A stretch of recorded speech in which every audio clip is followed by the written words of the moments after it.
සැනසීම ලැබුණාද නැවතී සිතාවේ දරුස්නේහ ඇතිදාක මගේ තාත්තා ඇවිල්ලා මගේ තාත්තා ගනීවිය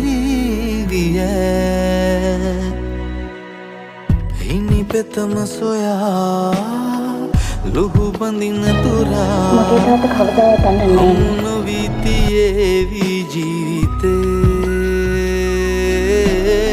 සුන්දරයි සිතා කටුවටුණු දරා සැනසුමක් තියේද මගේ දුවේ